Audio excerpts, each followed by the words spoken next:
చాలు. దేనిలో చోటు ఇవ్వలేదట? తమ మనస్సులో దేవునికి చోటు ఇవ్వాలి. కాబట్టి నీ మనస్సులో దేవునికి చోటు, దేవునికి నీ మనసు పూర్ణ హృదయంతో అంగీకరించి నీ పూర్ణ మనస్సుతో నీ దేవుడైన ప్రభువుని నువ్వు గుర్తించు. కాబట్టి నీ మనస్సు అను నడుము కట్టాలి. ఇక్కడ ఏలియా నడుము కట్టాడు, ఇర్మియా నడుము కట్టాడు. ఆమె పెందల కాడనే లేచి తన నడుమును బిగించి రాత్రి వేళ ఆమె దీపము ఆరిపో.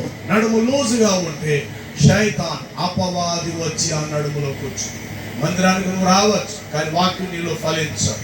18 ఏళ్ళ బట్టి సమాజ మందిరంలో ఉన్నావు, ఏం ప్రయోజనం నీకు? ఆ ముసలావిడికి లేకపోతే ఆ యొక్క నడుము పడిపోయిన ఆమెకి ఏం ప్రయోజనం? ఎంతో మంది వచ్చి వాక్యం బోధించి వెళుతున్నారు, అందరు బోధలు వింటుంది పెద్ద మనిషి, కానీ నడుము మాత్రం అట్లాగే. ఒకానొక దినాన సమాజ మందిరానికి యేసునాథుడు వచ్చాడు. ఆయన వాక్యం బోధించి దూరము నుండి గమనించాడు, నడుము పోయి ఆమెను చూసి అమ్మా అని పిలిచాడు.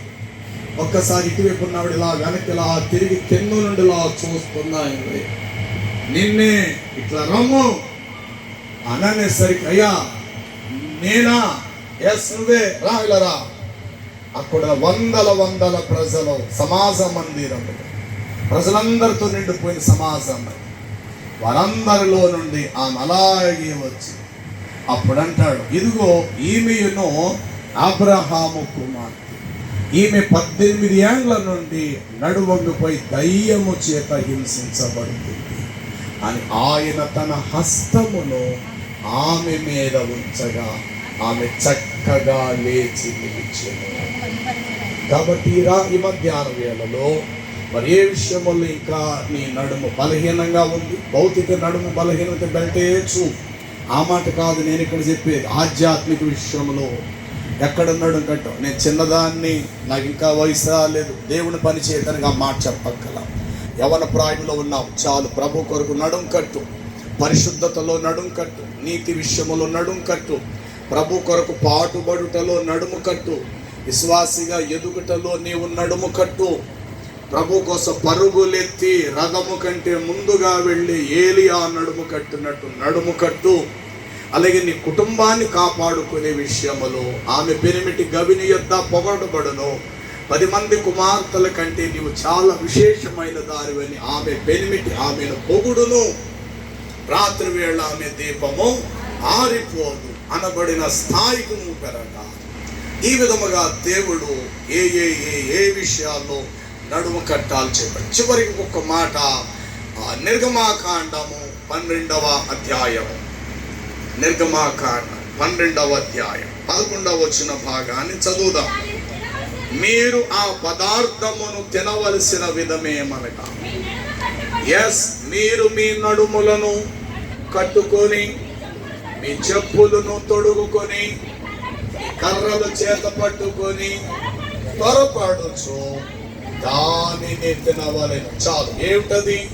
దేని తినమని చెప్తాడు? విడుదల నీకిచ్చే పస్కా బలి పశువు యొక్క మాంసం, గొర్రె పిల్ల మాంసం. అది తినుటకు నువ్వు వేపురముగా రావాలి బలిపీఠము యొక్క. బలిపీఠం మీద నీ కొరకు సిద్ధముగా ఉంచబడిన బలి పశువు యొక్క మాంసం భుజించుట కొరకు ఇంటికాంచి బయలుదేరేటప్పుడు నడుము కట్టాలి, చెప్పులు ధరించాలి, కర్రలను చేత పట్టుకొని త్వరపడుచు దానిని మీరు తినాలి అన్నారు. కాబట్టి ఇక్కడ ఆ తినుటనే మాటకు అర్థం వాక్యము, భుజించుట అంటే వాక్యము ఎప్పుడు నాకు దొరుకుతాదా, ఎప్పుడు అంత త్వరగా నేను వెళ్ళి సన్నిధిలో గడుపుతాను, తొలి ప్రార్థనకి నేను ఎప్పుడు వస్తానా, అందరికంటే ముందే ఒక అడుగు మొదటి ప్రార్థనలో నేను ఉండాలి అని ఈ విషయములు నువ్వు నడుము కట్టాలి. ఇంకా మాటలు పాడతారు కదా, ఆయన రావాలి కదా, వాటిని చెప్ప అప్పుడు చూద్దాంలే. ఆ నిర్లక్ష్యం నేను ఎంతైనా నాశనాన్ని నడిపిస్తాను. ఎవరొచ్చినా రాకపోయినా నీ అంతటా నీవు తొందరగా వేగముగా అందరికంటే ముందు నువ్వు రావడానికి నువ్వు ఎప్పుడూ ప్రయత్నించు. ఇంతకాలం నేను వెళ్ళిన సభలలో ఏ ఒక్కరోజు సేవకుడిని బాధ పెట్టే విధముగా, అయ్యా ఎక్కడున్నారయ్యా, ఇంకా రాలేదేటయ్యా, అయ్యా ఇంకా రాలేదేటయ్యా, అయ్యా బయలుదేరేరా అని ఈ రోజు వరకు అనిపించింది. సభ నేను అడుగుతా, ఎన్ని గంటలకు టైం నాకు? అయ్యా మీకు 8:30కి ఇస్తాను, 7:30కి నేను మీ దగ్గరికి వస్తాను. అయ్యా చాలా సంతోషం. అయ్యా కొంతమంది ఉన్నారు 9:30